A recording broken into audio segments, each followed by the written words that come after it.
البدع والأهواء، أهل البدع العقائدية وأهل البدع السياسية. نقول بيننا وبينكم السلف، بيننا وبينكم الكتب، كان فيقول البدع بيننا وبينكم. الحمد لله رب العالمين. أشهد أن لا إله إلا الله وحده لا شريك له وأشهد أن محمدا عبده ورسوله.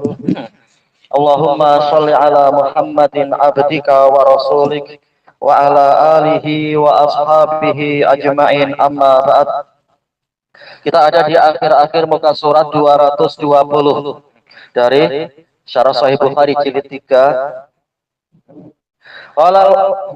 Qala syarih wafaqahullahu ta'ala wa yustafadu minal hadis, diambil faedah juga dari hadis Ibni Mas'ud, inda ta'arudi zawahiril adillah, tatkala terjadi pertentangan di antara zahir-zahir dari dalil-dalil yang ada, yajibu hamlul am alal khas, kita wajib membawa dalil yang umum kepada dalil yang khusus. Wa hamlul mutlaq alal muqayyad, wajib membawa dalil yang masih mutlak, masih bebas, kepada dalil yang sudah diikat. Karena tidaklah Allah dan Rasulnya mengikat suatu pembahasan kecuali ada hikmahnya, tidak membiarkan pembahasannya itu masih bebas, seperti kalimat wa aqimus shalah wa atuz zakah. Ini masih mutlak fiilnya, tegakkan sholat, tunaikan zakat, masih mutlak. Nah, kemudian diikat dengan masalah waktu-waktu sholat, masalah apa nisabnya zakat, masalah masorifnya, kepada siapa zakat diberikan. Nah, sudah diikat dengan dalil yang lain. Maka setelah dalilnya diikat, maka tidak boleh kita zakat ke sembarang orang atau menentukan nisab sesuka hatinya karena dalilnya sudah diikat.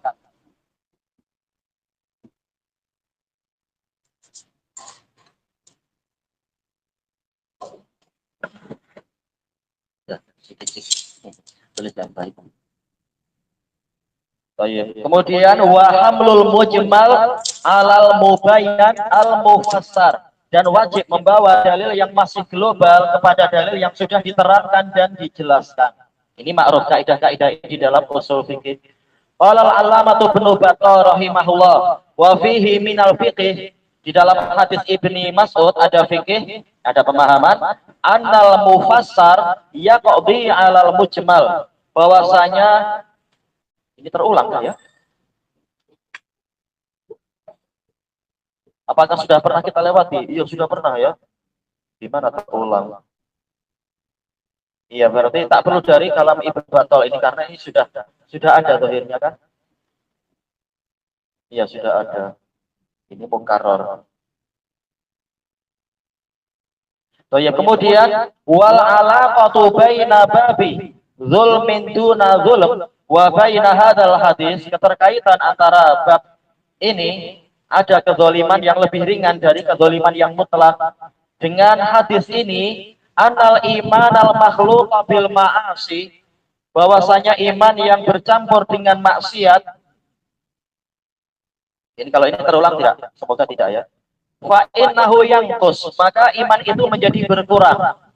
Wa qad dzalama sahibuha nafsah, terkadang pemilik maksiat itu menganiaya diri sendiri. Walakin lam yakun kafiran, tapi tidaklah dia itu menjadi orang kafir. Walam yuslam anhul aman al mutlaq, tidak dihilangkan darinya keamanan yang mutlak. Walal hudal mutlak, tidak pula dihilangkan darinya hidayah yang mutlak. Ini sepertinya salah kalau ini ya. Yaitu kalau dia berbuat maksiat, justru keamanan yang mutlak itu hilang. Tapi yang masih tersisa apa? Yang tersisa adalah mutlakul aman. Dasar keamanan ada. Jadi tidak dihilangkan darinya dasar keimanan, dasar keamanan dan dasar hidayah. Harusnya begitu ya. Berarti kita punya pilihan, yaitu lam yuslab anhu mutlaqul iman. Ini betul. Itu baru betul. Tidak dihilangkan darinya dasar mutlaqul aman. Mutlaqul aman. Atau alnya kita buang, kita buat menjadi mansub. Lam yuslab anhu al-amnu mutlaqan. Tidaklah dihilangkan darinya keamanan secara total. secara mutlak. Walal huda mutlaqan. Tidaklah dihilangkan darinya hidayah secara mutlak, secara total. Cuma apa? Yang sempurna yang hilang. Keamanan yang sempurnalah yang hilang. Hidayah yang sempurna yang hilang. Tapi asal hidayah masih ada karena dia masih beriman. Iya, ini kalimatnya salah. Jelas harus disesuaikan. Mutlaqan.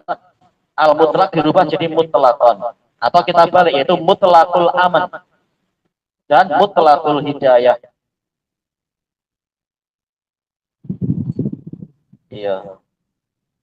Lam yuslab anhu al-amnu mutlaqan. Mutlaqan. Itu baru betul. Jelas kalau al-amnul mutlaq memang hilang, keamanan yang sempurna hilang karena dia maksiat, dia terancam dengan hukuman-hukuman dari Allah. Li'annahu lam yartaqib, yaitu dasar keamanan tidak sampai hilang karena dia tidak melakukan akbar dzulm, kezaliman yang paling besar, wa huwa syirik, yaitu kesyirikan. Qala al-Hafidz Ibnul Mulaqin rahimahullah, munasabatul hadis litabwib, sisi kesesuaian antara hadis itu dengan bab ini, pembuatan bab ini, annal iman tamamuhu bil amal, bahwasanya iman kelengkapannya adalah dengan amalan. Kalau mau imannya lengkap berarti amalannya harus dilengkapi. Wa anna ma'asi tanqusuh, dan bahwasanya maksiat akan mengurangi iman. Tapi wala tukhrijuhu ilal kufur, tidak mengeluarkan dia dari iman sehingga masuk ke dalam kekufuran. Ya, dia masih di area kaum mukminin. Selesai dari at-tauhid. Sekarang masuk ke yang baru, bab yang baru. Al-babul khamis wal ishrun, bab yang ke-25, babu alamatil munafik, alamat orang munafik. Hadisnya sudah sering dibaca ya sama anak-anak itu. Syarhu unwanil bab, syarah dari tajuk bab ini. Aradal Bukhari rahimahullah bihadzal bab.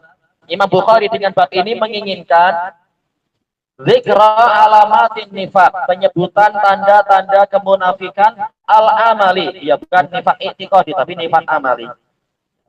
Allati la tukhriju sahibaha minal iman, yang tidak sampai mengeluarkan pelakunya dari keimanan. Qala al-Imam Al-Khattabi rahimahullah, wa nifaq korban, kemunafikan ada dua jenis. Ahaduhuma, yang pertama, ayyudhira sahibuhuddin, pelakunya menampakkan agama, yaitu menampakkan keislaman, wa huwa musirrun, tetapi dia merahasiakan, yubtinul kufur, sama ya musir, yubtin, yaitu merahasiakan, menyembunyikan, menyimpan kekufuran. Wa ala hadza kanu fi ahdi Rasulillah sallallahu alaihi wasallam. Di atas jenis yang inilah orang-orang munafikun berada pada zaman Rasulullah sallallahu alaihi wasallam, yaitu nifaq i'tiqadi. Wa darbul akhar, jenis yang lain, minhu dari kemunafikan, yaitu nifaq amali, tarkul muhafadzati ala umuriddin sirran. Dia tidak memelihara urusan agama secara rahasia. Di hadapan orang mungkin rajin sholat, tapi kalau sudah di rumah rajin maksiat misalkan. Tidak dikatakan berarti dia munafik selama tidak menyembunyikan kekufuran dan kesyirikan tentunya. Cuma ya jenis pemalas, di hadapan cikgu nampak taat, tapi kalau sudah sembunyi di mana, berbuat apa, mungkin berjudi kah, atau tagih dadah atau apa. Tidak dikatakan berarti munafik i'tiqadi, tapi munafik amali. Wa mura'atuha alanan, tapi dia menjaga agama secara alanan, yaitu terang-terangan.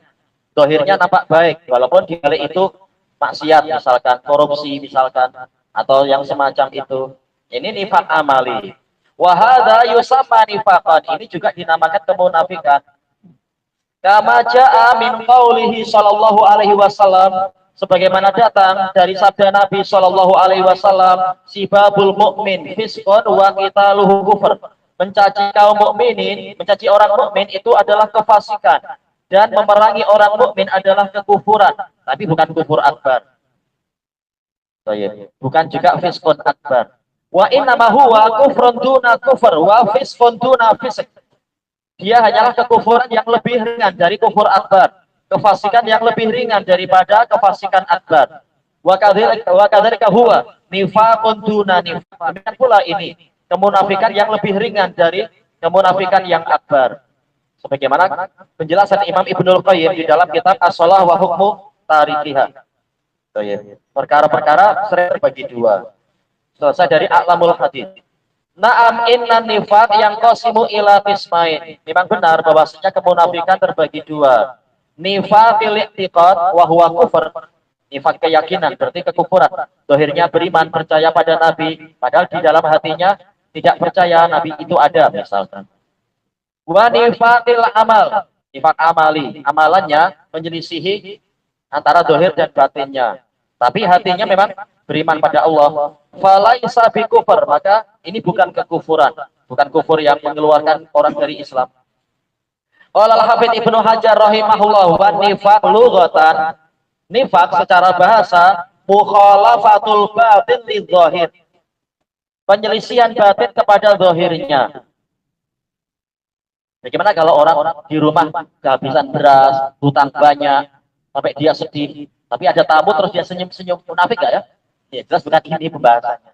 Ini sekedar apa? Masuk dalam bab innama ashku bathi wa husni ilallah.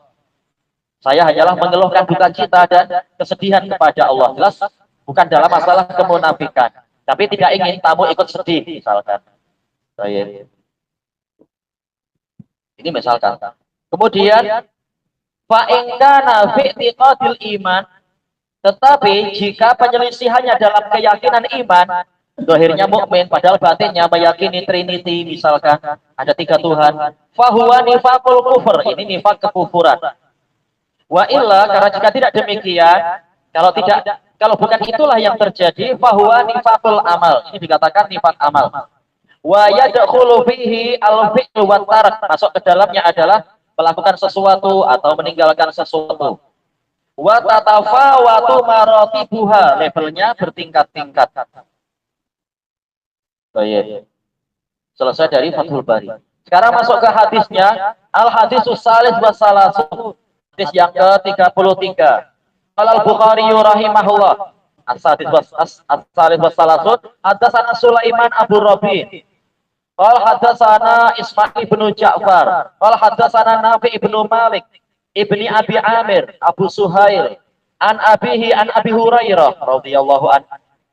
Anin Nabi sallallahu alaihi wasallam qal ayatul munafiq salas.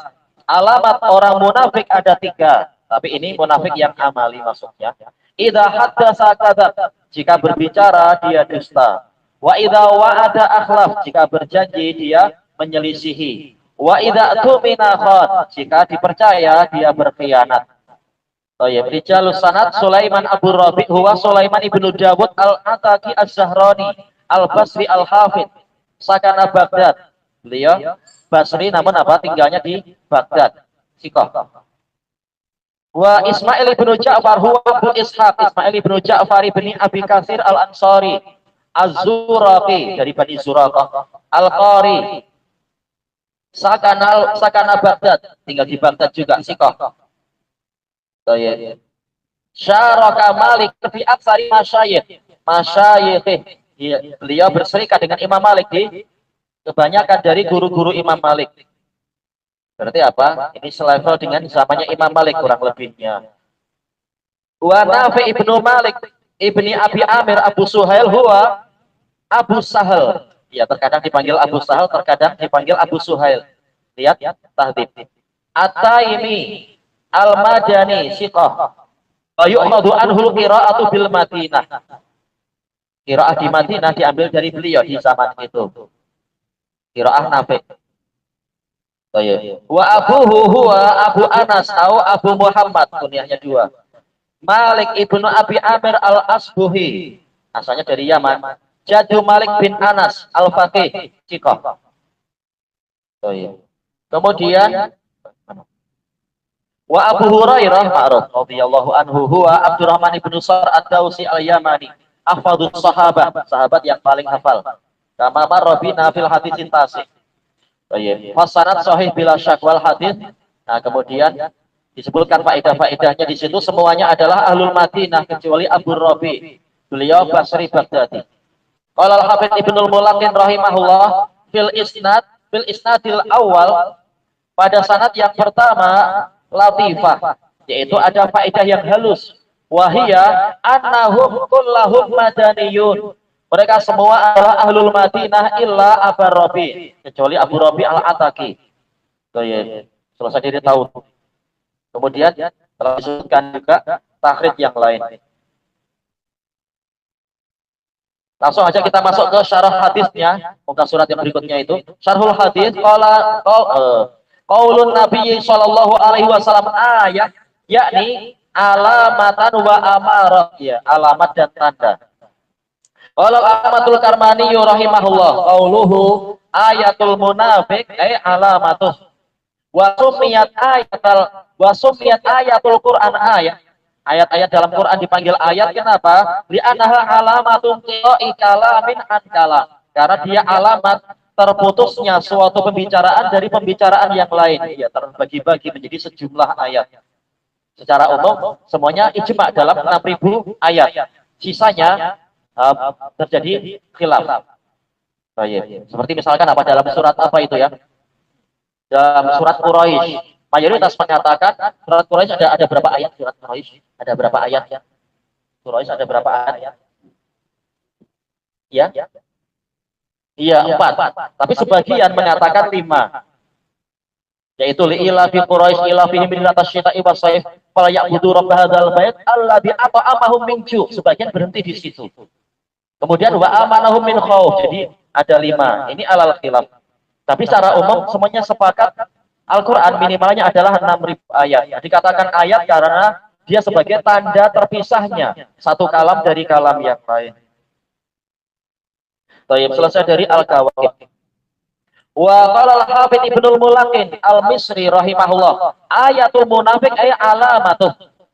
Wa qad fassara al-Bukhari al-hadits bitarjumah. Imam Bukhari telah menafsirkan hadis ini, ayatul munafiq, beliau tafsirkan dengan apa? Alamatul munafik. Jadi ayat bermakna alamat. Haitsu qala babu alamatil munafik. Wa hadza yadullu ala anna likulli syai'in alamah. Ini menunjukkan bahwasanya segala sesuatu itu ada tandanya. Yang dengan itu orang menilai mungkin waktu atau mungkin apa waktu atau tempat atau bangunan atau karakter seseorang dilihat dari alamat-alamat.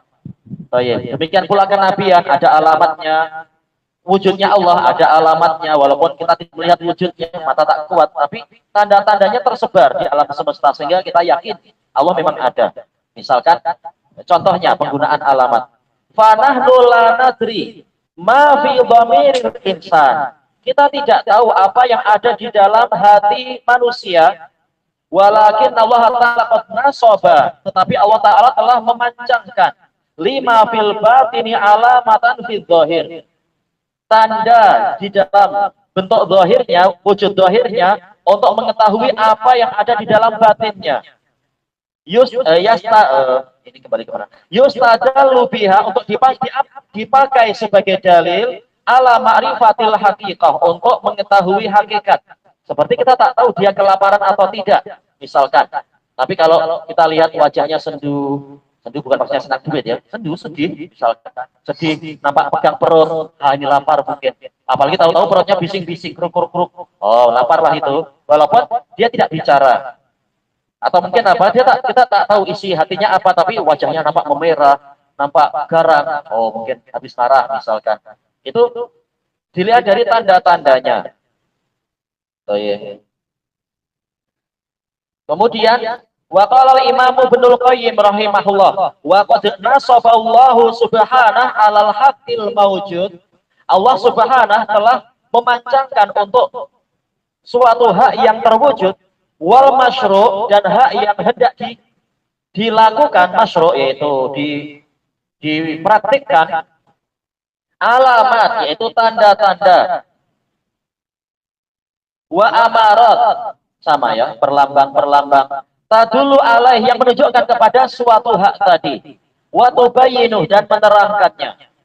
Allah Ta'ala wa alqa fil ardi rawasi, dan Allah melemparkan ke bumi rawasi, yaitu jibal rasiat, gunung-gunung yang tinggi menjulang, yang kokoh.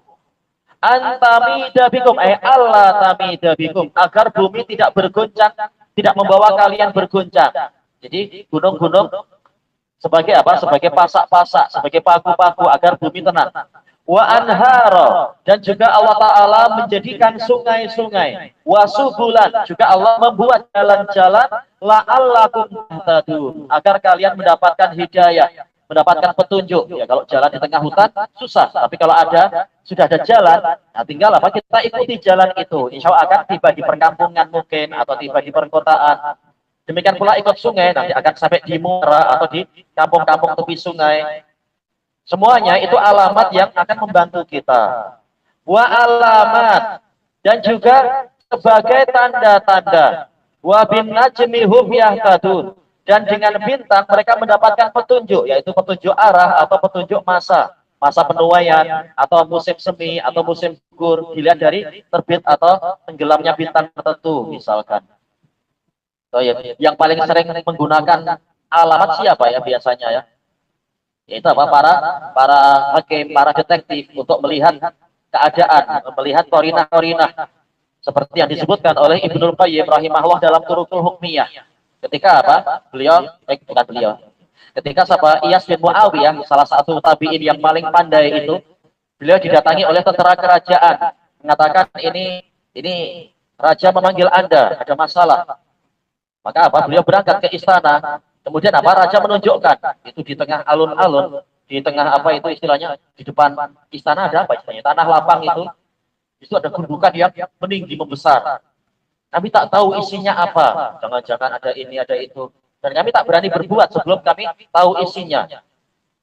Maka Iyas bin Muawiyah melihat struktur tanah. Kemudian beliau mengatakan, bongkar saja, itu di dalamnya ada hewan besar. Ya betul, begitu dibongkar ternyata ada ular besar sedang tidur di situ.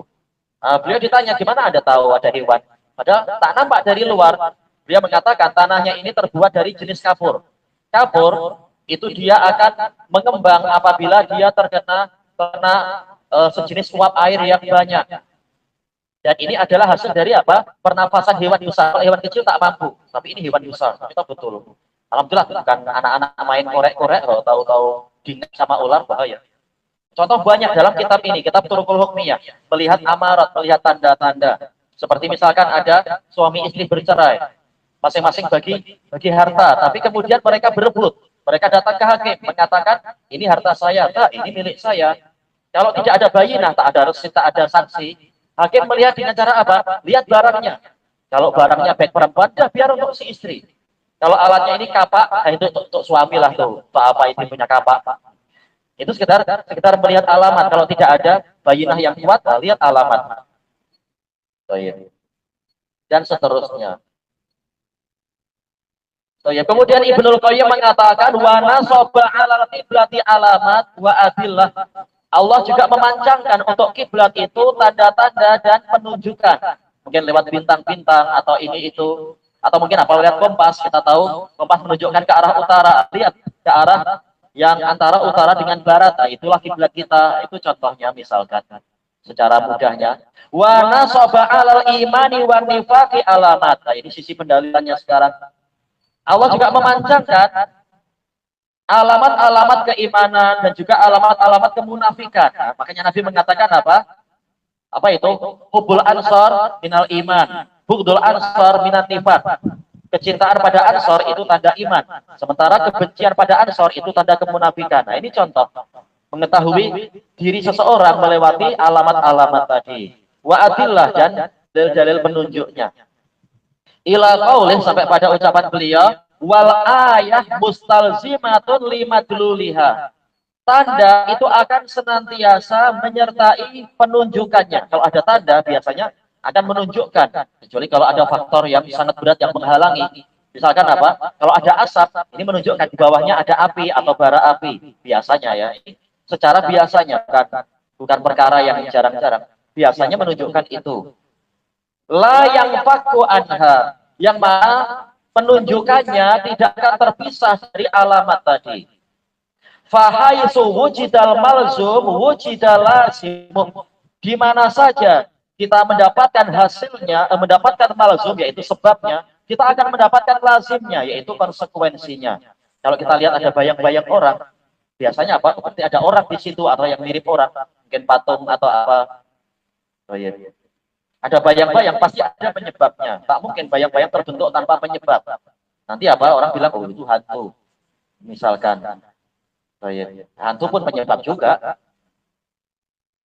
Oh iya, hantu ada bayang-bayang tak ya? Buktikan sendiri, tak tahu. Oh iya, kemudian ini tambahan aja ya. Fa'idha wujidat ayatul haq sabatal haq. Maka apabila tanda kebenaran itu terwujud, maka pastilah kebenaran itu. Nah ini penting untuk hakim. Lihat siapa yang betul dari masalah ini ya. Lihat tanda-tandanya di situ dan seterusnya. Baik. Ibnu Qayyim melihat ini mengatakan contohnya dalam kitab yang lain, tapi dalam kitab apa itu min masuidi syaiton, kitab apa namanya, Ighosatul Lahfan min masuidi syaiton.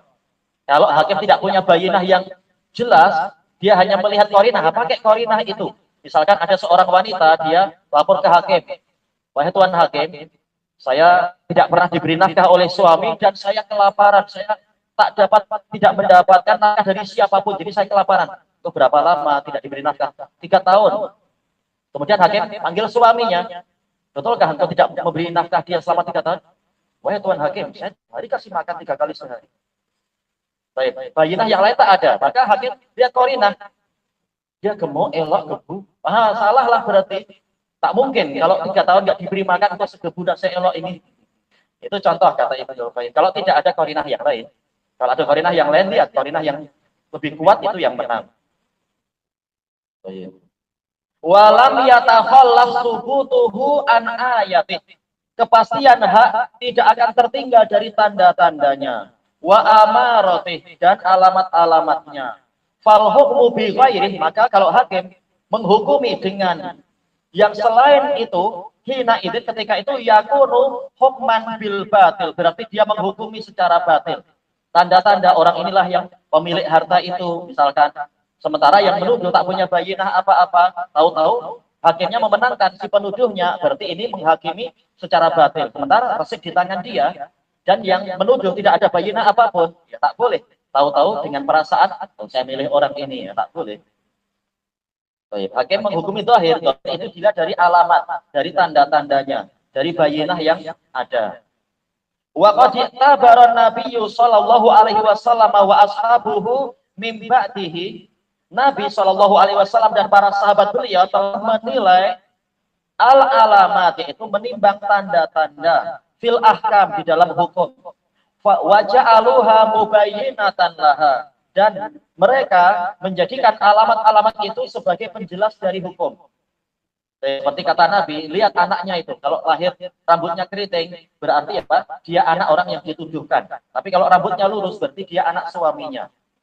Kata Sahal bin Sa'ad, ternyata anak itu lahir dengan sifat yang dibenci, yaitu apa? Memang terjadi perselingkuhan. Ini menunjukkan Nabi berdalilkan dengan alamat. Kalau tidak ada qarinah yang lebih kuat dan apa tentunya.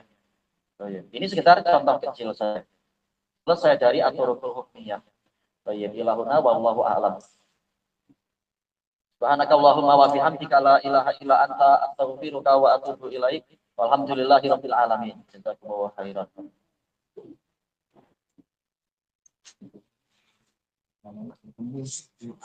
Dia yang paling kuat karena disuruh hukum zahir, kata Imam Syafi'i dalam al